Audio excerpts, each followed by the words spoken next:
Find the distance between P, whose coordinate is x1, y1, and Q point, whose coordinate is x2, y2, when PQ is parallel to the y-axis, and the second part of the question is when PQ is parallel to the x-axis.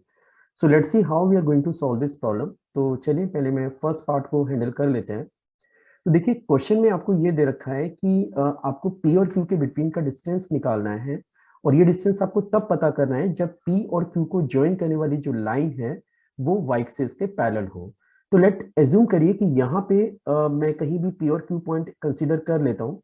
तो let this line is parallel to the y axis, ये line आपकी y axis के parallel है, और यहाँ पे ये point आपका P है, let this point is your P, और ये पॉइंट आपका Q पॉइंट है। ठीक है, और आपसे कहा जा रहा है कि आप P और Q के बिटवीन का डिस्टेंस कैलकुलेट करिए।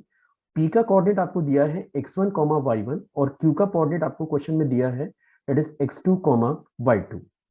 अब पहला प्रॉब्लम तो ये आता है कि हाउ यू हैव डिसाइडेड कि P ऊपर होगा या फिर Q नीचे होगा, मतलब इसका इंटरचेंज भी हम लोग बना सकते थे। तो क्योंकि क्वेश्चन में ऐसा कुछ मेंशन नहीं है कि x2 इज ग्रेटर और x1 इज ग्रेटर, तो अभी हमने रैंडमली ऐसे ले लिया है कि लेट ऊपर वाला पॉइंट आपके पास x1, y1 है और नीचे वाला पॉइंट आपके पास x2, y2 है। अब क्योंकि ये जो PQ लाइन है ये y एक्सिस के पैरेलल है, ये इस एक्सिस के पैरेलल है। अगर ये लाइन y एक्सिस के पैरेलल है तो आपको देखना चाहिए कि PQ लाइन पे जो x कोऑर्डिनेट है ये दोनों आपस में बराबर होंगे। मतलब आप यहाँ पे क्लेम कर सकते हैं कि x1 is always equal to x2।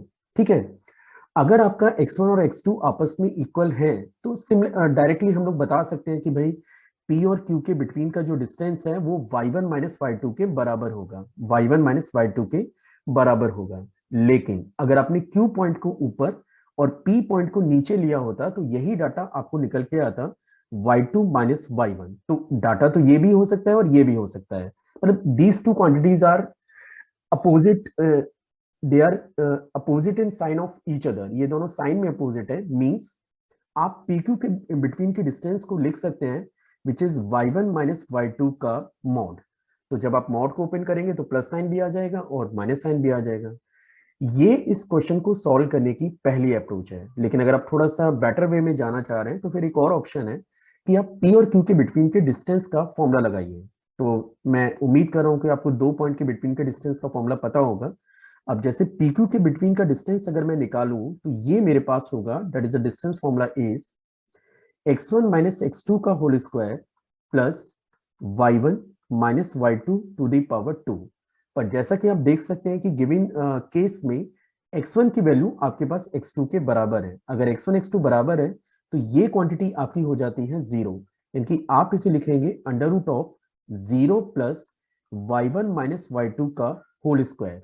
और जब आप इसके स्क्वायर रूट को ओपन करेंगे then you are having y1 minus y2, because we have the condition कि जब भी आप किसी नंबर के स्क्वायर का स्क्वायर रूट लेते हैं तो आपको हमेशा पॉजिटिव क्वांटिटी ही कंसीडर करनी होती है। मे बी आपने ये सब बेसिक्स में पढ़ा होगा। तो फाइनली पहले पार्ट का आंसर आ गया mod of y1 minus y2।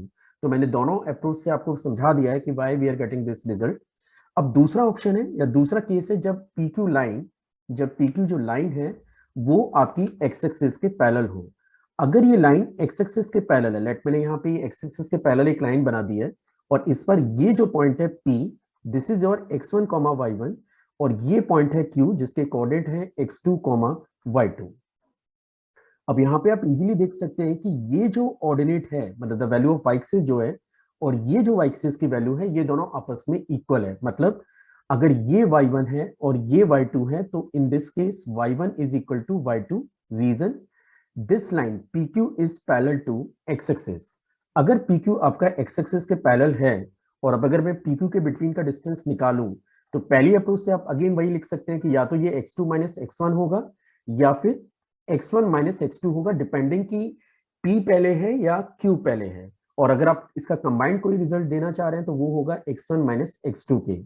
और इनकेस अगर आप फॉर्मूला लगाना चाह रहे हैं तो दूसरा ऑप्शन आपके पास ये है कि PQ के बिटवीन का डिस्टेंस आपके पास बराबर होगा x1 माइनस x2 का whole square plus y1 minus y2 के होल स्क्वायर के।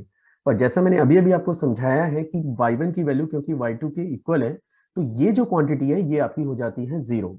अगर ये क्वांटिटी जीरो है तो आप इसे लिख पाएंगे x1 माइनस x2 का होल स्क्वायर, और जब with this condition again you can write it, this is mod of x1 minus x2. So these are the answer for the given problem. पहले केस में आंसर आपको मिलेगा mod of y1 minus y2. This is the answer of the first part and this is the answer of the second part. I hope so कि आपको ये समझ आया होगा.